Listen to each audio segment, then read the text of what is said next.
বিকেলের নাস্তায় বা সন্ধ্যার ছায়ার আড্ডায় যদি থাকে এরকম মুসমুসে ফুলকপির পাকোড়া, যদি থাকে সাথে এক কাপ চা আর কিনা লাগে। হ্যালো এভরিওয়ান, আসসালামু আলাইকুম।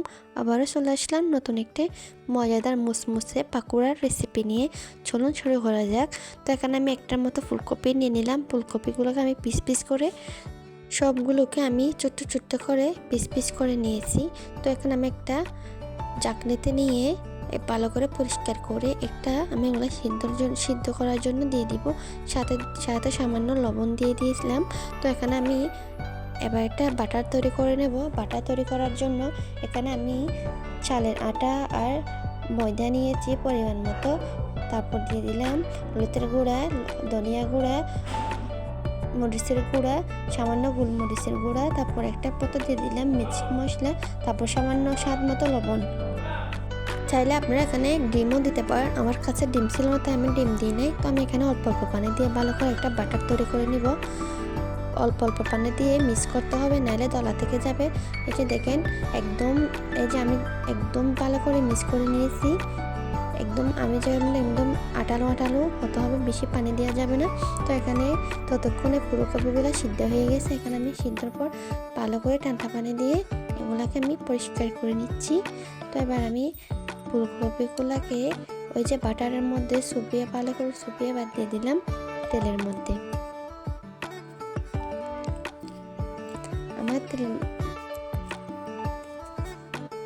আমি সবগুলা একটা একটা করে দিয়ে দিচ্ছি তেলের মধ্যে। এক হাতে ভিডিও করতেছি, এক হাতে দিচ্ছি, তাই ক্যামেরাটা একদম এলোমেলো হয়ে যাচ্ছে।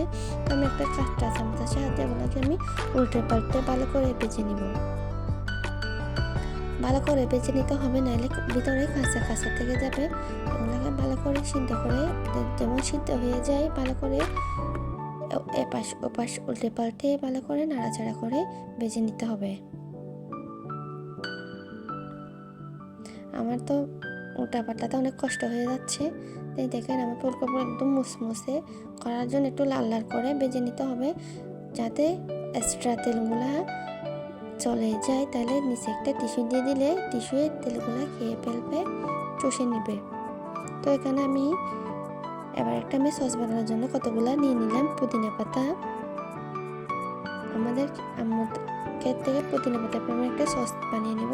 এখানে আমি পুদিনা পাতা, তারপর দিয়ে দিলাম ধনিয়া পাতা, 2 থেকে 3টা কাঁচামরিচ, তারপর দিয়ে দেব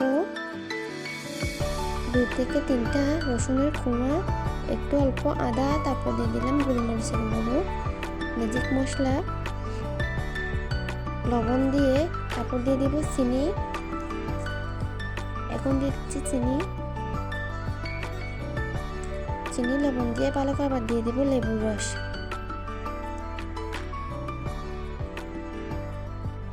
তারপর দিয়ে দিলাম লেবুর রস দিয়ে ভালো করে একটা আমি ব্লেন্ড করে নিব।